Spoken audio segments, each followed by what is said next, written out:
Bapak Ibu, saudara-saudari yang dikasihi Tuhan, pernahkah Bapak Ibu menyadari bahwa ada banyak lagu Natal?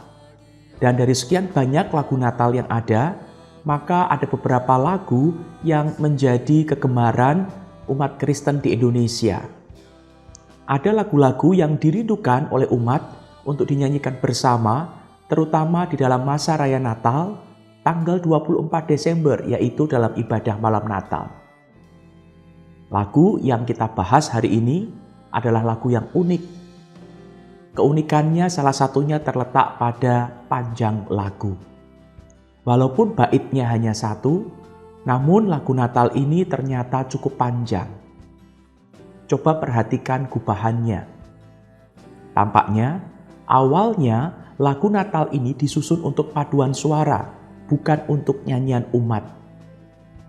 Namun pada perkembangannya, ternyata umat suka menyanyikannya dan selalu dirindukan dalam ibadah malam Natal. Masih ada hal lain yang membuat lagu ini berbeda dari lagu-lagu Natal favorit lainnya, yaitu mengenai asal-usulnya. Pernahkah Bapak Ibu Saudara sekalian menghadiri suatu perkumpulan Kristen yang suka menyanyi tetapi bukan dari buku kumpulan lagu rohani, melainkan langsung dari Alkitab? Mungkin di dalam pertemuan itu pemimpin pujian akan berkata, "Mari kita membuka Alkitab pada kitab ini, pasal sekian, ayat sekian, lalu menyanyikannya bersama-sama."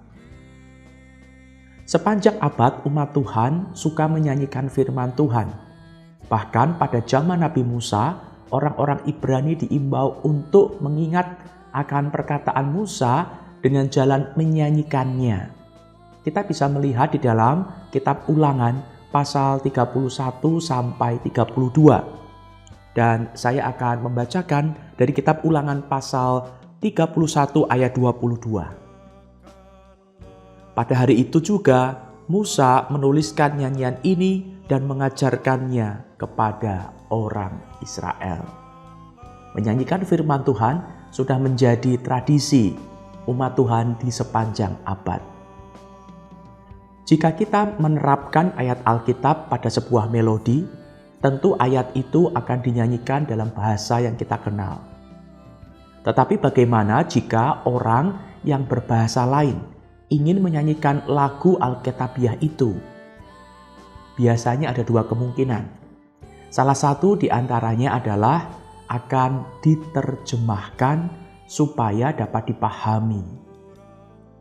Contohnya, mari kita menyebut bahasa kita sendiri dengan bahasa A dan bahasa orang lain sebagai bahasa B.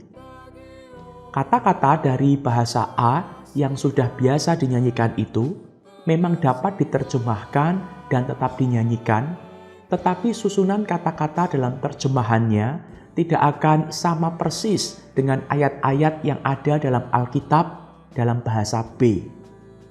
Atau yang kedua, ayat itu memang dapat langsung dipetik dari Alkitab bahasa B, tetapi susunan kata-katanya akan sulit atau tidak dapat diterapkan secara persis pada melodi yang dipakai dengan ayat yang sama dari Alkitab berbahasa A.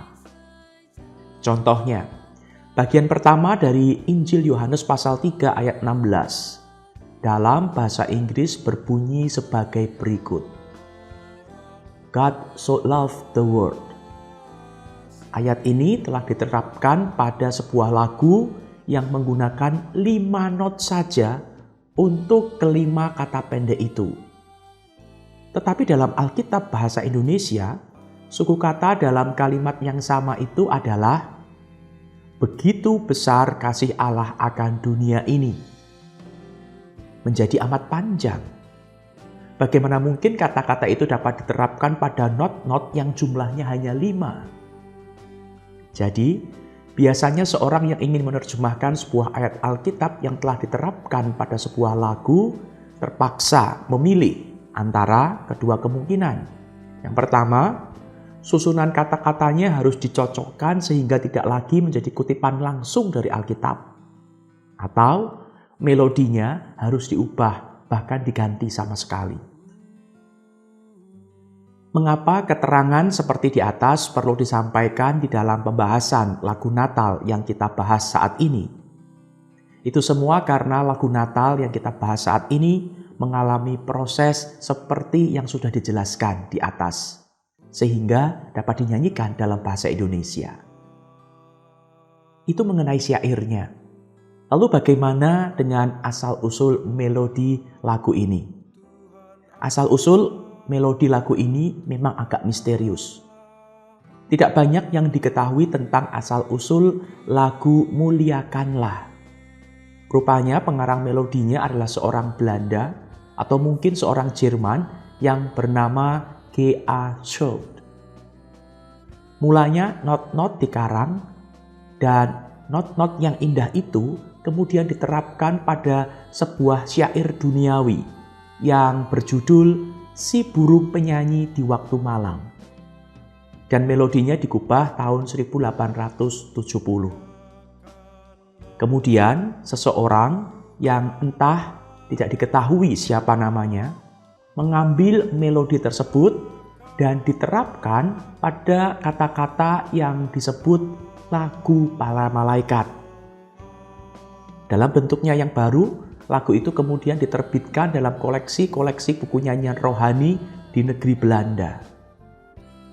Hal yang paling penting yang kita ketahui tentang asal-usul lagu Natal favorit ini adalah dalam bahasa aslinya, lagu ini merupakan kutipan dari Injil Lukas pasal 2 ayat 14. Saya akan bacakan bagi kita semua.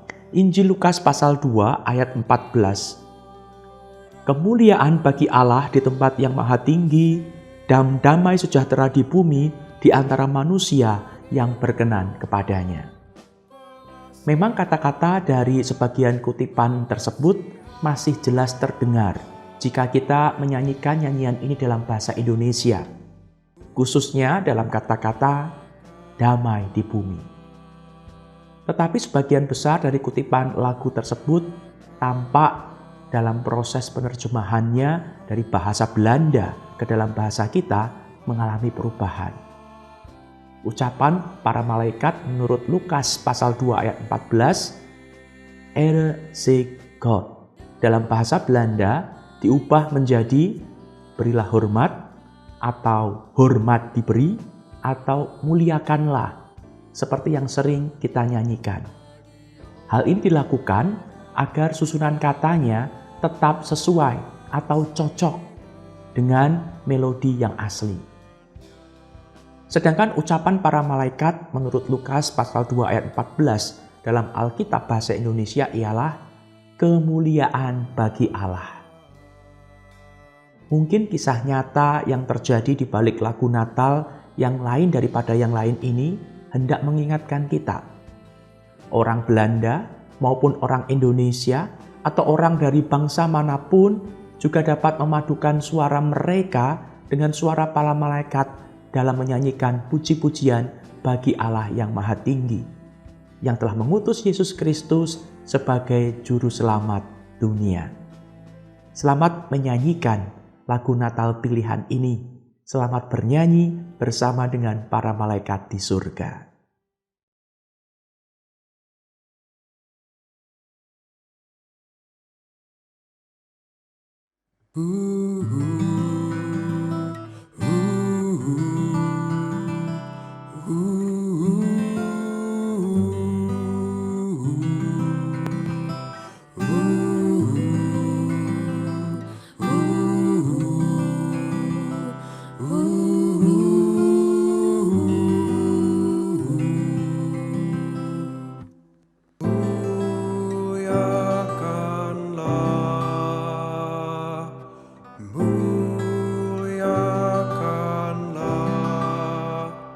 Tuhan Allah, Tuhan Allah.